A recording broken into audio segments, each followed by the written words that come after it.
Assalamu alaikum wa rahmatullahi wa barakatuhu. Jama'a barkamu da warhaka, barkamu da sake saduwa da ku a wannan channel tamu mai albarka. A dai kullum dai ni ne naku Usman Awwal Taraki. A ci gaba da kawo muku muhimman technology da wannan channel tamu mai albarka duniyar mu yau take yi. A yau mun sake kawo muku wani sabon bidiyo ne wanda ya sha bamban da sauran bidiyoyin da muke kawo muku. Wannan ba kowane technology bane ba ce IoT. Shin na san uwa su tambaye ni menene IoT? Domin ganin wannan technology ku biyo ni cikin wannan bidiyon. Amma idan wannan shine zuwan ku na farko cikin wannan channel tamu mai albarka, dan uwa kada ku manta da danna mana alamar liking da subscribing da danna mana alamar ƙararrawa ta yadda za ku ga samun sababbin videos ɗinmu da zarar mun ɗaura.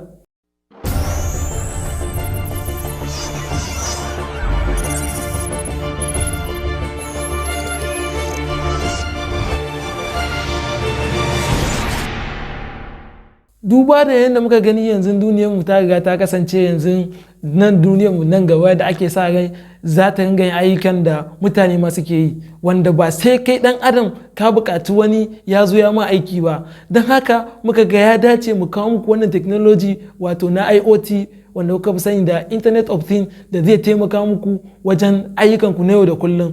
Kamar misali mutum yana da gida haka baya buƙatar mai gadi da zai mai aiki, ko kuma kana so ka shiga ɗaki ba sai ka amfani da hannunka ka buɗe ƙofa ba, ko kuma wannan technology abin da kawai yake bukata za ka yi amfani da wayarka da kuma kwamfutarka, kuma zai baka dama ka yi amfani da motarka kai connecting da kuma fridge ɗinka. Misali ka tashi daga bacci, yanzu da ka tashi da bacci wannan in za ta iya yiwuwa wani yana makara daga bacci, to wannan technology zai ba shi dama ya amfani da shi ba tare da takura ba. Misali akwai lokacin da za a ga mutum ya fita aiki kuma ya yi baki, to yanzu ya mutum zai yi? To wannan technology zai baka dama, misali mutum bako na shigowa, in dai ka san da zuwan shi yana shigowa yana kwankwasawa, shi wannan technology da kanshi zai wa bakon nan sannan da zuwa, sannan kuma ya ce mai ga abincinka yana waje kaza kaza kaza, amma mai gida baya nan ko masu gida ba sa nan. Wannan technology yana da matukan muhimmanci da ya kamata mutane su sani a yau da kullum. A daidai nan ne muka zo wannan ƙarshen bidiyon namu. Kada ku manta, idan kuna kallon mu ne a shafinmu na Facebook, kada ku manta da yi mana follow da danna mana alamar liking da sharing saboda yan uwa su amfana.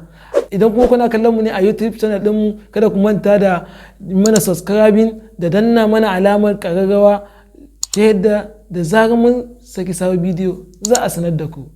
Mun gode.